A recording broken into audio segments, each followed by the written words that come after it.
it's Rochelle, Legacy Home and Garden. Just got home from work, came down to check out the chickens. Found my husband down here feeding them worms out of his hand.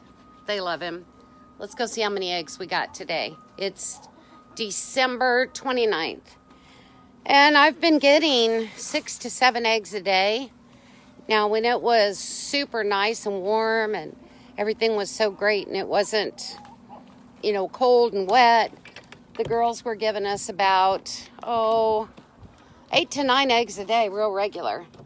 Let's see what we have today. 5 eggs. So, thanks, honey.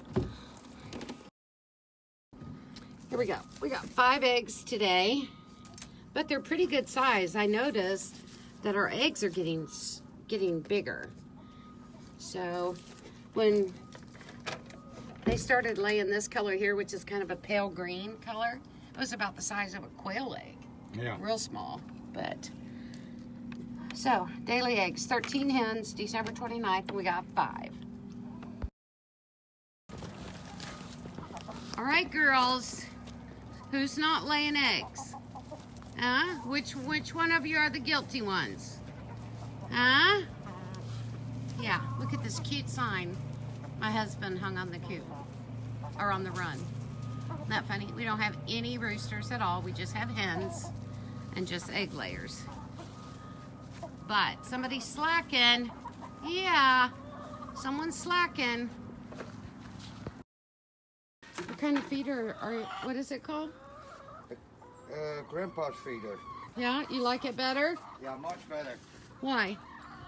Keeps it dry, keep the critters out, and the chickens don't poop in it or anything. Yeah. So they keep the food much better. What are you standing under? A tarp. Oh, for the rain? Yeah, to keep everything dry a little bit. And give them some... Gives them some shade? Yeah, and keeps now them I messed up here. A little drier. So this is where we keep their food. Let me show you how this works. You open it here, fill it with the food, okay? And then the chickens step on this. See that step right there? They step on this, and then the food is safe in there. See that? So it's kind of dirty. They're dirty birds. Hey, Wyatt. Hey, Wyatt. Oh, they're all going to go running after Ron because he's the... There they go. There goes Jane and Bonnie. Yep. This is a view under the tarp that we have, and here's their chicken treat block right there.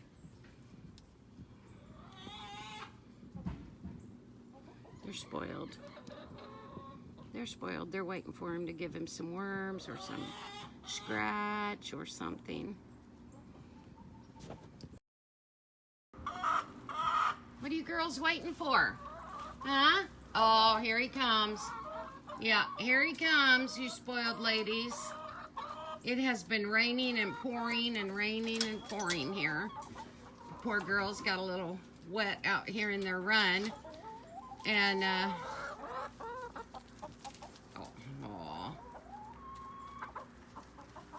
they love ya. These are the new worms. Do they like them so much? I don't know. This is without... Without the shrimp? Without the shrimp. They seem to... I don't think they care. I don't think they do either. Look at them. Yeah. So, got a lot of rain in here. And the chickens, we try to keep a deep bedding. And you can see how thick this is. But of course, with chickens, they get up here and scratch and kick. We're going to have to put some more down. Aww. But not today. We gonna get more rain too. Rambo, Bondo, you need worms too? Look at that, Jane. And it looks like you got Jane and you got Billy the kid right there. Mm-hmm. And you got Wyatt. Yep, you got them all. We're taking advantage of this warm December day, New Year's Eve day, to blow some leaves out of the garden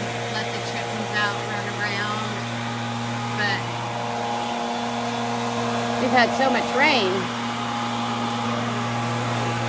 So we also came in the chicken coop, the chicken run, and spread out a lot of the straw that the chickens had pushed down here, and trying to help aid that in drying today too. Hey, welcome to Legacy Home and Garden. I'm Rochelle. Thanks for tuning back in. We've been doing a lot with our hens lately, in their run and in their coop. With these winter months, we've had a lot of rain, and things get so wet. And you know, by yourself, you want to, try to keep them, excuse my hair, on some deep bedding. And I use a lot of leaves because we have so many trees that drop their leaves in the fall. And so I use a lot of leaves. I throw in hay, or straw.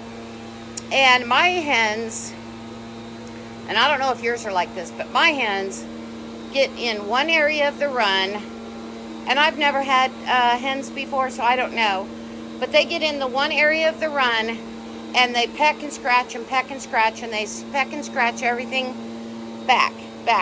So all that deep bedding builds up at the lower end of the run. Then we get a lot of rain. It makes everything wet. Now today is an example. It's Friday, December 31st, about 4:15 in the afternoon in South Carolina, around the Midlands, so in the middle, around Columbia. And it's 74 degrees. So I'm actually sweating working outside December 31st. Crazy, right?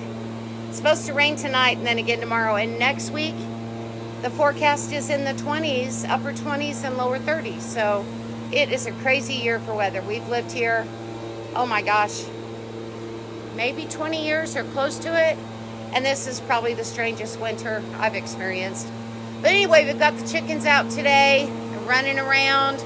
It gave me some time to kind of spread out that deep bedding there to let it dry, because it gotten a little, I'm trying to get away from my husband who's blowing leaves for me. It had gotten a little wet with all this rain. So the next thing I'm going to do, and I do this almost every week in the spring and summer, but in the fall and winter, 2 weeks, maybe 3, it just depends, and that is clean out the coop. Now maybe it's overkill, I don't know, but my hens poop a lot. I mean, like a lot. And at night when they're in there. So what I was doing is I'll go in and I'll rake it all out.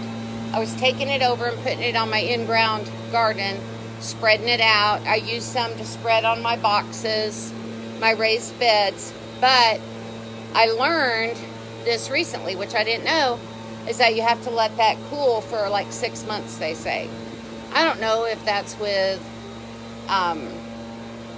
I don't really know. I'm still studying it. So if you know, let me know. I thought I could just like rake it out, the straw and the chicken poop, and just throw it on my garden bed. So that's what I've been doing. But if what I've read is true and you have to let it age about 6 months so it doesn't hurt your plants and stuff, I'm probably going to have to pull some of that off and just put it in a bin and let it set.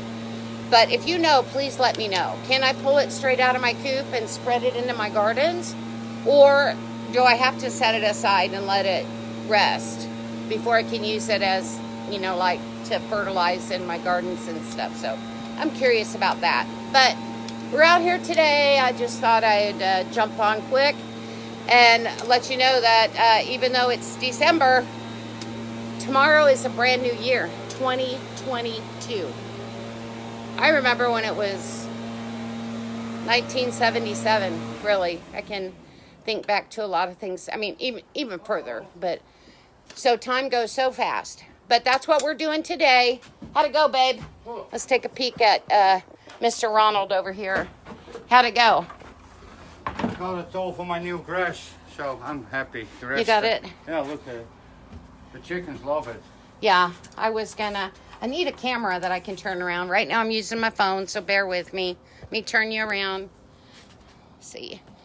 Here's all the leaves that he just blew up. You can see we have tons of them. And he's got all piled up. And over here are the hens. They're already pecking and scratching and digging in them. They love it. They do love it, and they love you for taking care of them and getting them some new places to scratch. Yeah, now they're gonna have enough next week because I'm gonna scrape everything from there with the tractor. Yeah? All the way here where they like to scratch. Yeah, so, But okay. Now I need a break. Now we need a break, guys. Okay, well, thanks for tuning in. Until next time. Hey, thanks for watching that video all the way through and getting to the end where I get to say how much I appreciate you. This is Rochelle with Legacy Home and Garden. Thanks for coming by. I hope you have a great day and that 2022 has started off famously for you. Bye. Thanks for coming by.